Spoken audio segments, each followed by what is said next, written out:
Hey everyone, welcome back to the Unedited Me. I'm Sabrina, and today I have the lovely Iris with us from Life with Iris King on Instagram. And Iris is a self starter. She is a businesswoman. She has worked on freelance businesses. She's worked for other people as well. She's worked in the corporate world.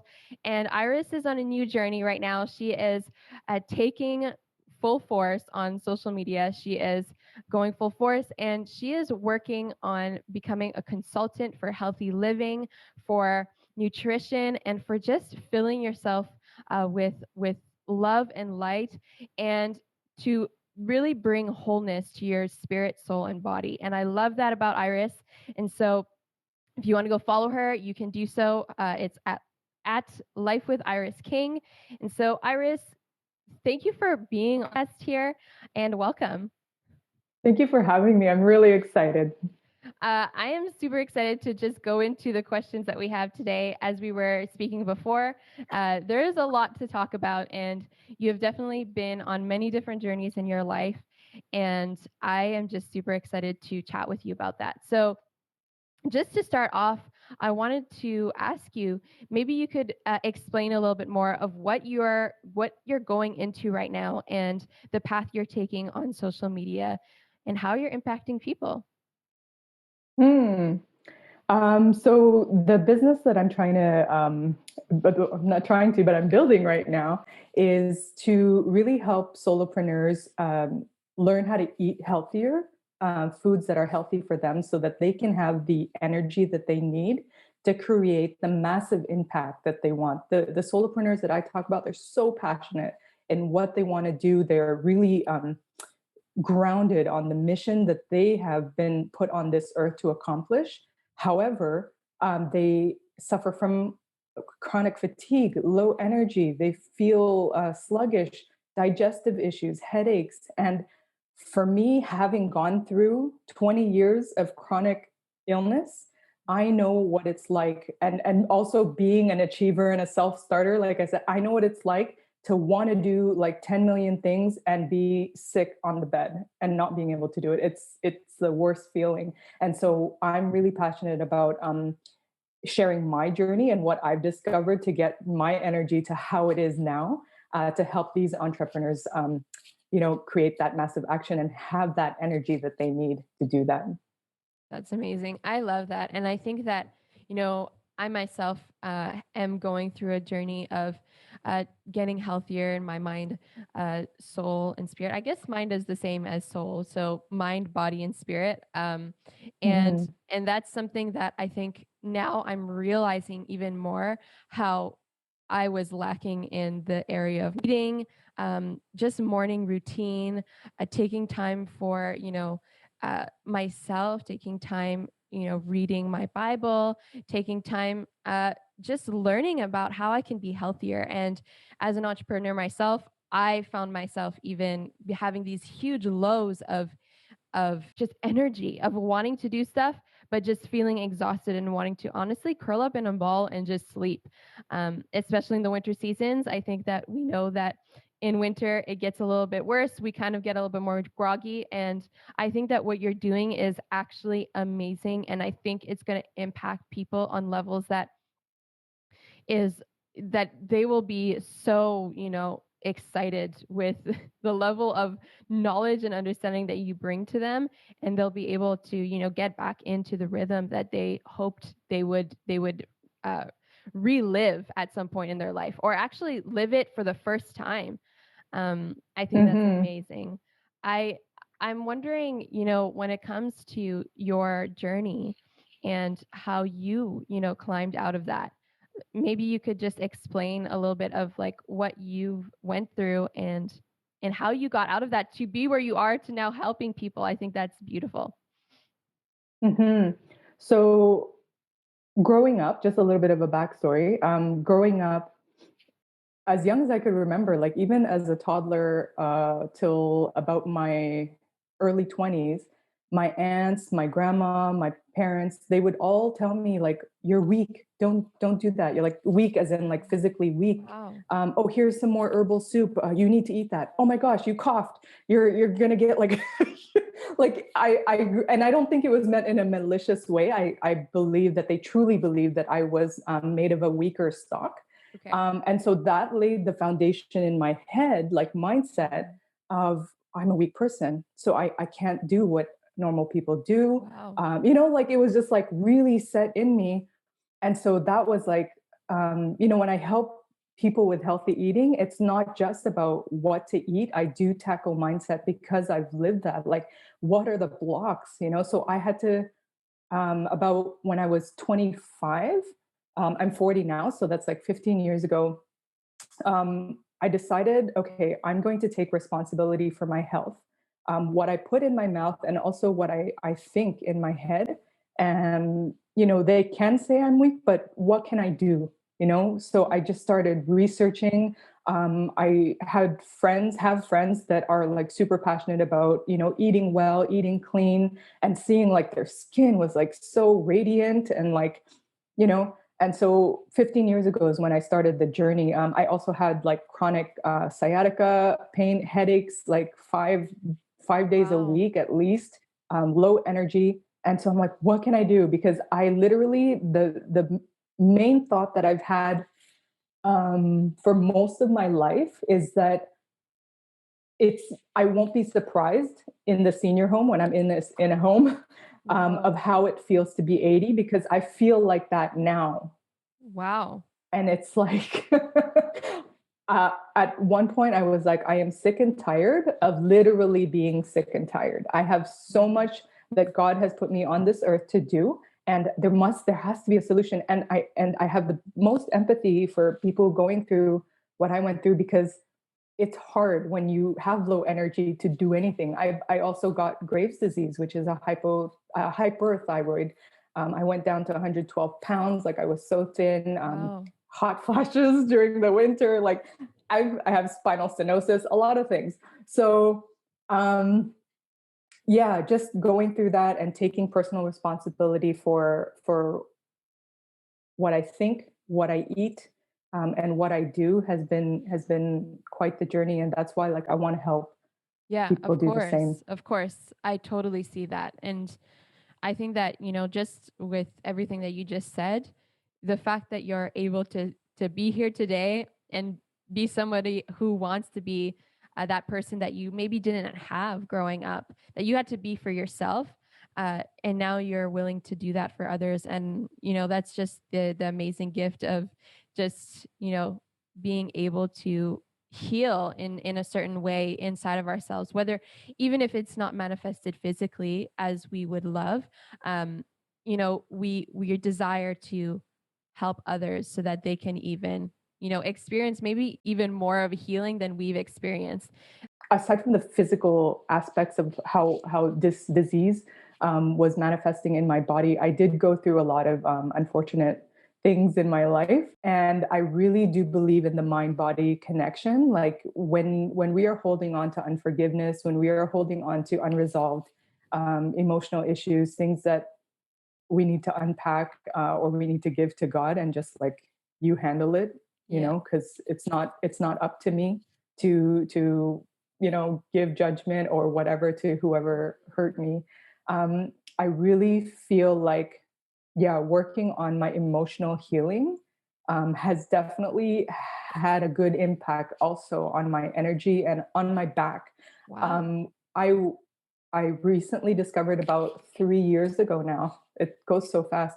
3 years ago, I was literally on my kitchen table, not on my kitchen, sitting at my kitchen table, crying from pain because I have severe spinal stenosis on my lower back, and that's just spinal stenosis is just the canal where your spinal cord is too small, and so Okay. it's touching the nerves, and it's really really painful, and it caused numbness and all that.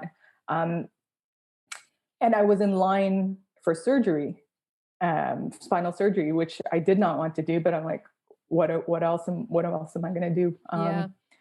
But then I talked to a doctor friend who's also Christian, and she was like, you know what? I think you need to work on your unforgiveness.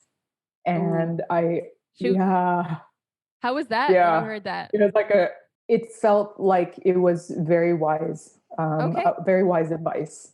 I mean, that's because awesome. she's a medical doctor, right? Yeah. So normally, if you go to, like a chiropractor, they want to adjust you. If you want to go to the surgeon, they want to, do surgery. If you go to a doctor, they'll prescribe pills. So for her, as a medical doctor with a scientific brain, telling me like to work on unforgiveness, that was like, interesting, right? Yeah. And so I did that. Like, there's this book I have it. I went through a course called Emotionally Healthy Relationships Okay. as well, to dig deep on like what's inside, what's underneath the surface that's causing me to react in certain ways. Even doing the genogram to see like the repeated patterns of, Wow. what I've lived and how that is manifesting in my life. But like unforgiveness was key to releasing a lot of the pain. Like before, I was 8 out of 10 pain, like close to surgery desperation. Yeah. And with unforgiveness, with working on emotional healing, and going to a really good chiropractor, and working on my mindset, just a whole like, and gentle exercises, eating well, eating anti-inflammatory things, that all helped. That all helped with my pain. Wow. Okay. Yeah, Wow. That's it's a lot of amazing. things. That's amazing. I love that. Like, honestly, and I mean, it's never a super comforting thing to be told, oh, well, you have bitterness and you need to deal with your, whatever that may be. It could be, hatred, it could be anger, frustration, uh, unforgiveness towards people in our lives. And, you know, we can take it and be like, oh, well, thank you. I didn't know that, and have like an open mind, open heart. But honestly, more often than not, it comes as a surprise a little bit, and we get a little bit like, oh, okay, it's a little sting. It's a little, I don't feel super comfortable because, it goes back into my hurt. It goes back into things that have happened in the past. I don't want to maybe access those memories, those thoughts. But I Mm. I love that, through what you did, you found healing, you found joy, you found freedom. And I think that that's the biggest gift of all in the end. To be honest, I think that's just beautiful. I'm And wondering, I have to say, yeah, on that thought, I didn't do it alone. that's great. My uncle, who is a pastor in Los Angeles, he really mentored me. Mm. Um, I've had those, I've had those calls where I'm just like, oh, I'm like crying, like, just pouring my heart out. He's like, okay, this is good, like do Yeah. this, and eventually you will learn to do this with God. Like right now, you're calling me, but eventually you'll learn how to pour your hurt to God directly, and it's like, Yeah. and so he really was like weekly calls, texts in between. And another person is my mother-in-law, Sheldina. She Wow. really journeyed with me. That's great. Like it kind of like I was covered the whole time. It was my uncle, and then she kind of took over the reins and helped me along even more with the emotional healing and stuff. She is a great example of a person who's not afraid to be vulnerable. And I Mm. think having an example like that, and is not afraid of going there and shit, like it's just, I'm pretty open as well, and my need for growing outweighs the discomfort of what I have to go through to Of course. be healthier. Yeah. So, yeah, have to say it's so important to not do it alone. And if there's people in your life that can speak into your life, can journey with you, like that was huge Yeah. for me. Totally, totally. And I'm wondering now, now that you're, starting your business online, and you're getting into this and trying to help people as well who've gone through what you're going through. Uh, how do you implement that? How do you help and consult people? Right now, I'm serving solopreneurs specifically because they're one man or woman shows, right? Okay. Like Yeah. I'm a solopreneur and I do it all. I have to do my bookkeeping. I have to do my Instagram posts. Like produce the post, edit the post, work with the clients, refine the program. We do it all, right? And so if we're not 100%, like a lot of the balls will fall down. And so I've been talking to a lot of solopreneurs who are interested in working with me and who have signed on to work with me. And a lot of them have, a common denominator of they work a lot. They work like 40 to 60-hour weeks, probably more. Like that was probably like they have multiple even businesses and projects going at the same time. They have low energy, they have headaches, gut issues, just general feeling of being run down. They want to eat healthy, but their main problems is that they don't have time. They don't have time. They're like, I have work to do. I don't have time to research healthy recipes. I don't have time to cook. But they want to eat healthy. And the other problem is they're confused. They don't know what to eat. Like even if they had time to go to the grocery store and grab whatever organic food, like, well, which food will actually benefit me and help me increase my, they don't know. And then on top of it, it doesn't help. They're like, every time we turn around, the media is talking about something else that contradicts yesterday's thing. Yeah. So, and also there are, in almost every instance, there's always a mindset block of some sort, whether it's, they have a health goal, but they see themselves as only this or only achieving at a certain level. Yeah. And so even though they've actually achieved that goal, they actually come back to where they were. So interesting. Mm-hmm. So I'm developing this one-on-one coaching program now that hits a lot of the major pillars like mindset. We take a deep dive on like what's blocking you from experiencing amazing health, and that could be different for everyone. For me, it was for the mindset part, it was you're weak, like you didn't get breastfed, you're weak. But for others, it's like, well, I see myself as an overweight person. Mm-hmm. And so they can never lose weight. That's in it. And then the second pillar would be bridging the knowledge gap. Like, what is actually healthy? Which do you diet? Do you not diet? What do you eat? What about supplements? Like, kind of demystifying this whole confusing rat's nest of a thing and really breaking it down to, okay, these are the fundamentals. And really, there's no one way for everyone. Everyone is there's bio-individuality. Everyone's unique. So I could eat dairy and be fine, and you could eat dairy and have a really bad reaction. Yep. And so even though the media is touting like dairy is amazing or whatever, like I'm just giving an example, or like avocados are amazing, for example, if you're not reacting well to it, don't eat it. So like the stuff like that, it's all about experimentation. So bridging the knowledge gap.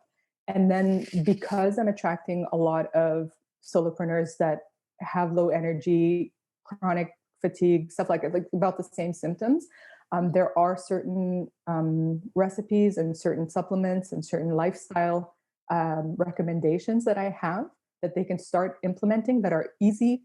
They can start easing into it and going through it and kind of weaving it into their busy schedule. And those are the things that they can try that work for me. And then the last thing would be, how would they then continue to eat? Like once they get to my stage where I'm literally, I have a planner. I use the high performance planner every day. And there's a thing at the end. There's a thing at the end where you rate your energy. And I am happy to say that I rate my energy 5 out of 5 most days. And that is something I never thought I would say. And so when they get to the stage, how do you eat? What do you eat then? Mm-hmm. And so we would create a plan of what do you continue to eat to support your overall health to prevent disease in the future. I don't feel like I see any holes within what you're doing. And I love that. I absolutely love that. You really touch every level. You look at every part of the human being. And I think that honestly, your next step is to get a doctorate and then, become a doctor. Honestly, I mean, I'm just so fascinated by the knowledge that people can have and the knowledge that people can gain through their own experience. I'm so fascinated by it. And honestly, your journey has fascinated me so much. And we were chatting about just looking back into our lives and looking back at the things that we've lived, and maybe even some mistakes that we took, some things that we would love to have a do over a little bit, and would love to have chosen different things. I put myself into a place of trying to be an adult so young, and now that I look back, I think, oh well, if I were 15, I would totally do things differently. I would tell myself, Sab, slow down a little bit and live your life a little bit, have fun. You need to have a stick up your butt and try to be an adult. You're a teenager and that's your reality. So I'm wondering, how about you? Like, what are some things, maybe we'll go like at 20 years old? All right. So how long is this podcast? So I have a few thoughts on that, of what I would tell my 20-year-old self. I grew up in a kind of environment where a lot of shame was put on you. Like even growing up, like you do something and you're a kid, right? So you do stupid things, and then an adult would like come out from the shadows and go, shame on you, like shame, or like, or even as a young adult, our society was just like, you have to act a certain way and dress a certain way and be a certain way, because what will people think? And so that was a huge thing that guided my decisions in my 20s and even in my 30s, and like till yesterday. No, I'm kidding. And that's something that I would tell myself, like, other people's opinions of you do not pay the bills. Other people's opinion of you do not matter.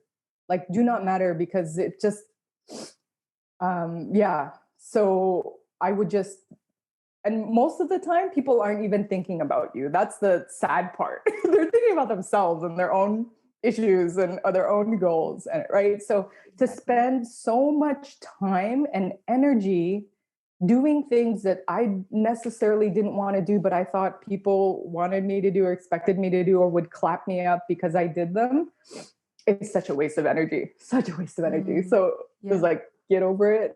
Just focus on being you, and whoever comes along for the ride, whoever supports you, are who is supposed to be with you, and who judges you and is like, let them go. They're not part of who you're supposed to influence and who you're supposed to live life with and journey with. The second thing would be failure is just part of it. It just is. And so it's like, when you fail at something, it's more something to celebrate, because it's an opportunity to learn, and it's not like a catastrophic event. It's not a reflection of who you are. And yeah, it just means you tried. Failure means you've tried. And that's something to celebrate, because most people don't even try. They don't even try to get in the ring and take a risk and do something. And so celebrating failure is one thing, and not to be scared of it. Like, just go for it. Yeah. Another thing is, if you're the type of person that envisions yourself growing and constantly growing and never stop growing, one thing I would tell myself is to get used to being uncomfortable, because every time you grow, you're doing something new, and when you're doing something new, you don't know what you're doing, right? Like going on Instagram Live or posting a story for the first time. Like, what's a story? And then you showed me like how to make a story. Like, you're gonna be uncomfortable, so just get used to it if you plan to grow. Yeah.